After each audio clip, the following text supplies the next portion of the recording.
આ જ પોઝિશનમાં છે. કેમ? મમ્મી, હું જે વાત કરતી હતી ને એ બોસ છે મારા. જી. તું જેમની સાથે લગ્ન કરવાની છે તે. જો વડીલ, મેં નિશા ઉપર લગ્ન માટે કોઈ પણ જાતનું દબાણ કર્યું નથી. જે પણ નિર્ણય લીધો છે એ એણે એની મરજીથી લીધો છે. પણ એક વાતની હું તમને ખાતરી આપું છું, આમની સારવારમાં હું કોઈ પણ જાતની કચાશ નહીં રાખું.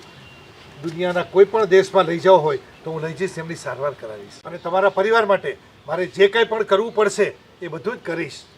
બેટા આશા, પાણી લાવ જોઈ.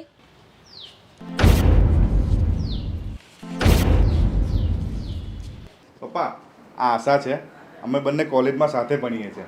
અને પગમાં થોડી ખોડ છે અને બાળપણથી છે. અરે, તારા માટે તો કરોડપતિ રૂપાળી છોકરીઓના માગા આવે છે અને તું આ ખોડવાળી છોકરીના મોહી ગયો. પણ તમારો દીકરો એક વખત વચન આપ્યા પછી ફરી જાય એવો નથી. હું કેટલા મહાન પરિવારની વચ્ચે બેઠો છું.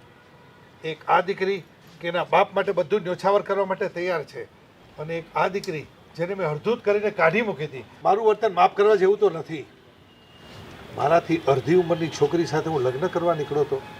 મારી ભૂલ હવે મને સમજાય છે. તમારા પરિવારની તમામ જવાબદારી આજથી મારી છે. અને દીકરા, હું તારી ખોડને જોઈ રહ્યો હતો, તારા સંસ્કારોને નહોતા જોયા અમે. બેટા, તારા જેવી વહુ તો દીવો લઈને શોધવા જઈએ ને તોય ના મળે.